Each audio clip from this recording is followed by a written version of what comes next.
Hi everybody, it's Wonderful Wednesday with Word Aware Words. Last week we had a lovely time as our word was scrumptious.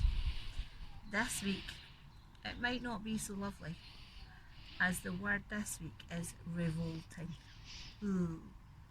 So I've got a revolting story to share with you, and I've also found two other revolting stories on YouTube that I'm going to share.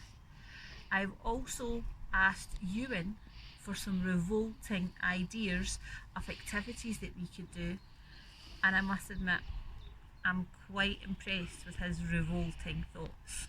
Ooh, but you'll see them in a wee while. I hope you enjoy the story. Our first revolting story is one of our favourites, and it's the dinosaur that pooped a planet. We find out that in space no one can smell your poo. This is a story about one boy, one space rocket, one very hungry dinosaur, and no sandwiches. All make up the ingredients for a revolting, explosive space adventure. And how will Danny get home when the dinosaur eats the rocket? Let's find out. Our first revolting story is The Dinosaur That Pooped a Planet, written by Tom Fletcher and Doogie Pointer, and illustrated by Gary Parsons. Danny and Dinosaur liked to have fun. Some days they had lots, and some days they had none. One day they were bored, they had no games to play. Danny said, "Dinosaur, what shall we do today? We could mow the lawn, we could tidy the place, we could do our chores, and we could go to space." "But you mustn't forget to have lunch," said their mummy. "You can't have fun without food in your tummy." So they packed a packed lunch for the Science Museum, where rockets were kept if you wanted to see them. There were hundreds of rockets and spaceship surprises, tall ones and small ones of all shapes and sizes, and one that was ready to launch with a door, big enough for a boy and his pet dinosaur. They ignored all the warnings, they couldn't care less. They pressed all the things they shouldn't have pressed. T-minus 5, 4, 3, 2, 1, ignition! They started their intergalactic space mission. They flew higher than houses and buildings and cranes, much higher than birds, even higher than planes.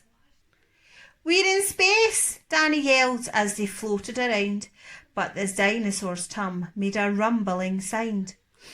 "Is it time to have lunch?" Danny looked at his watch, then looked all around for the dino's lunchbox. Danny started to worry, then started to panic. They had left their packed lunches back home on their planet. So with no food on board, not the smallest of crumbs, a disastrous dinosaur feast had begun. It gobbled up gadgets and gizmos galore. Nothing was safe from the space dinosaur. Robots and ray guns and blinking red blinkers, eating things thought up by NASA's great thinkers. The hyperdrive gamma reactor machine was swallowed along with the space tractor beam. It chewed and it chomped on the spaceship controls. The rocket was dotted with dino tooth holes. Inside it was bare, the spaceship was empty. Outside there were more things to eat. There was plenty. It broke down the door with a cool ninja chop. Out in space, dinosaurs are much harder to stop. It chomped on the moon like a big chunk of cheese, then shoved even more in its mouth with a squeeze.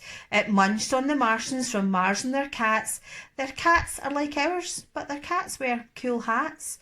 Satellite Saturn and 6 supernovas, shape-shifting saucers and 7 space rovers.